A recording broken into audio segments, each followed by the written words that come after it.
بہت سے لوگ ایسے ہیں جن کو حضور کی بددعا لگی ہے اور پھر رب العالمین کی جانب سے حضور اکرم صلی اللہ علیہ وسلم کی زبان اقدس سے جو لفظ نکلا، آپ نے جو پیشن گوئی فرمائی اور وہ رب العالمین نے لفظ بلفظ پوری فرما دی۔ واقعہ کچھ یوں ہے کہ قرآن کریم میں جب سورۃ اللہب نازل ہوئی، تبت یدا ابی لہب وتب، تو ابو لہب کے دو بیٹوں کے گھر حضور کی دو بیٹیاں تھیں،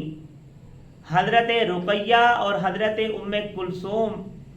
رضی اللہ عنہما۔ یہ آپ صلی اللہ علیہ وسلم کی دونوں صاحبزادیاں ابو لہب کے دو بیٹے عتبہ اور شیبہ کے نکاح میں تھیں۔ جب یہ صورت نازل ہوئی تو ابو لہب نے اپنے بیٹوں کو کہا کہ تم محمد صلی اللہ علیہ وسلم کی بیٹیوں کو طلاق دو، اور اگر تم نے طلاق نہ دی تو پھر ہمارا تم سے کوئی تعلق نہیں ہوگا۔ اب مقصد یہ تھا، ابو لہب حضور کا سگا چچا ہے اور وہ حضور کی بیٹیوں کو طلاق دلوا کر حضور کو تکلیف پہنچانا چاہتا تھا۔ تو جب ابو لہب کے بیٹے عتبہ نے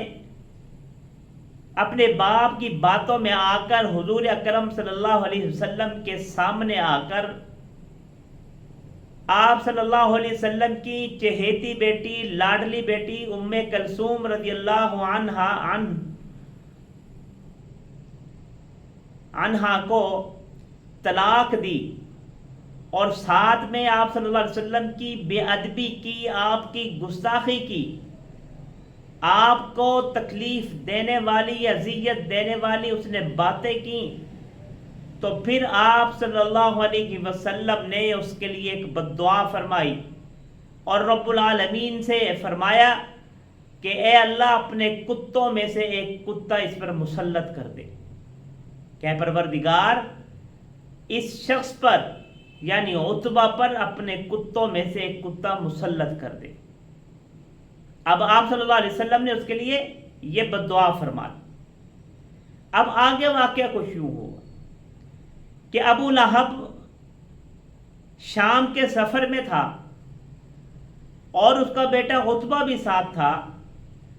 زرقان نامی ایک جگہ پر انہوں نے پڑاؤ کیا، وہاں پر ایک راہب تھا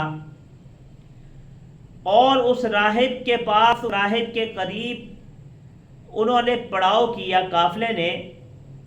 تو وہ راہب کہنے لگا یہاں پر درندے بہت زیادہ ہیں،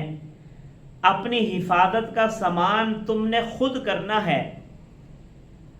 چنانچہ ابو لہب کو حضور اکرم صلی اللہ علیہ وسلم کی وہ بات یاد آ گئی اور قافلے والوں کو کہنے لگا کہ محمد صلی اللہ علیہ وسلم نے عتبہ کے لیے بددعا کی ہوئی ہے، اس کی حفاظت ضرور کرنا، یہ نہ ہو کوئی اس کو نقصان پہنچا دے۔ کافر ہے، جانتا وہ بھی ہے کہ حضور کی زبان اقدس سے نکلا ہوا ایک ایک لفظ پورا ہوگا، یقین اس کو بھی ہے۔ کافر ہے، حضور کی نبوت کا پر ایمان نہیں لایا، کافر ہے، لیکن حضور کی بات کا یقین اس کو بھی ہے کہ حضور کی زبان اقدس سے جو لفظ نکل گیا وہ پورا ضرور ہوگا۔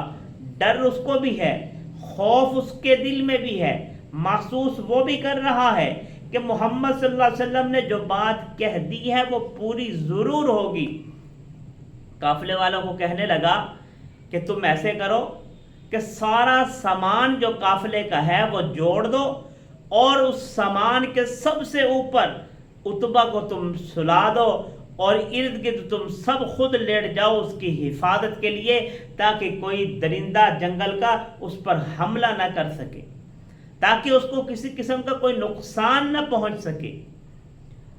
تو روایات میں آتا ہے کہ ایسے ہی کیا گیا، لیکن رات کو ایک شیر آیا اور وہ شیر ان سب کے منہ کو منہ لگا کر سونگھتا رہا، لیکن جب وہ عتبہ کے پاس پہنچا تو اس شیر نے عتبہ کا سر کچل ڈالا، چبا ڈالا، اور پھر قافلے کے جتنے بھی لوگ سوئے ہوئے تھے ان میں سے کسی کو کچھ بھی نہیں کہا اس نے۔ اور یہاں دیکھیے کہ شیر ہے، جنگل کا درندہ ہے، اور وہ سب کے منہ کو سونگھ رہا ہے کہ حضور کی بے ادبی کی بو کس کے منہ سے آ رہی ہے؟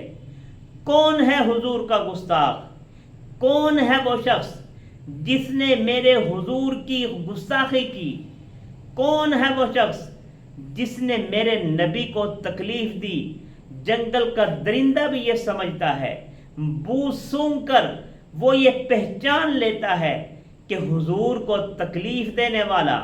حضور کا گستاخ یہی شخص ہے۔ اور پھر عتبہ کا سر کچل کر، اس کو چبا کر وہ وہاں سے نکل جاتا ہے اور پھر کسی کو کچھ نہیں کہتا۔ یہ جنگل کا درندہ ہے، وہ یہ بھی سمجھتا ہے، اس نے اس کا گوشت بھی نہیں کھایا کہ اس کے بدن سے حضور کی گستاخی کی بو آ رہی تھی۔ اور جو شخص حضور کا گستاخ ہو، جنگل کے درندے بھی ان کی بو سونگھ لیتے ہیں اور ان کے گوشت کو اپنے اوپر حرام سمجھتے ہیں۔